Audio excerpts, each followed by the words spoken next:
Hello guys, ito na yung pinapangarap ni Bunso, ni Prince na mabuo.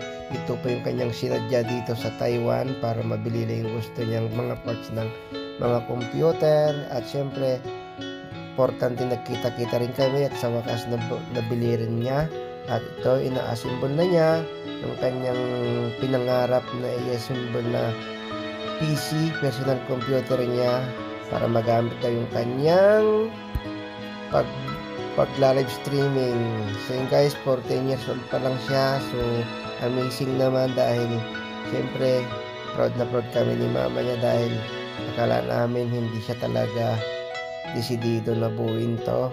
At siyempre ayan, ginagawa na niya yung talagang kaya niya na i-assemble yung kanyang personal computer at sana ipairam niya rin sa akin pag uwi natin para naiiwiano natin yung mga panoorin natin yung mga guys, yung mga video at syempre panoorin natin paano niya i-assemble tong kanyang personal computer. At proud Ate Meme, at nandyan po taga video si Ate Meme kasi si Bunso ay magpakita yung kanyang mukha na pogi. Kaya ayan, proud Ate Meme. So yan, talagang inaano niya ng mga ilang oras lang. Kagagaling lang nila dyan na bumili ng kanyang processor at saka yung case. At yun lang yung hindi niya binili kasi mabigat daw dito na dalhin sa at saka hindi kami sigurado kung pwedeng isakay yung processor doon sa aeroplano. So sa Pilipinas na lang kami sila bumili at parehas lang naman yung presyo at medyo mas mura yata doon ng konti lang. Pero yung iba mas mahal doon sa atin guys. Kasi mabigat yung power supply. Ayan po yung kanyang PC at malapit-lapit na. At talagang nung nabuo nila yan, hindi kami binigyan ng guys, kopya ng kanyang buong niyan.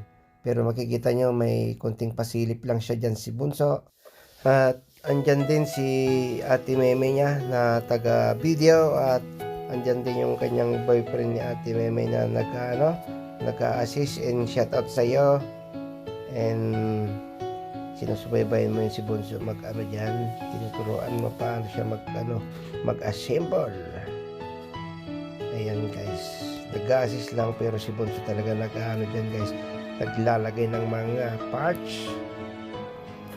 So tignan mo naman, talagang kitang-kita mo sa niya, bilis niya dahil siyempre excited na siyang gumamit nito at kagagaling lang nila sa bumili pa ng ibang parts na yung case at saka yung power supply. Kaya yun, bawal kasi dito sa hindi kami sigurado kung pwedeng isakay sa aeroplano guys yung power supply, kaya doon na lang nila binili at saka yung case kasi mabigat, kaya doon na lang sila bumili sa binibilhan sa Pilipinas.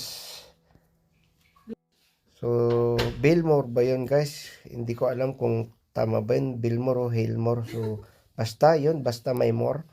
At kay Ate Casey naman niya bumili din siya ng sweets. Ayan yung mga magamit nila kasi yan guys, yung mga naipon nila, tapos kung may gusto sila ganun, yun sinasabi sa amin.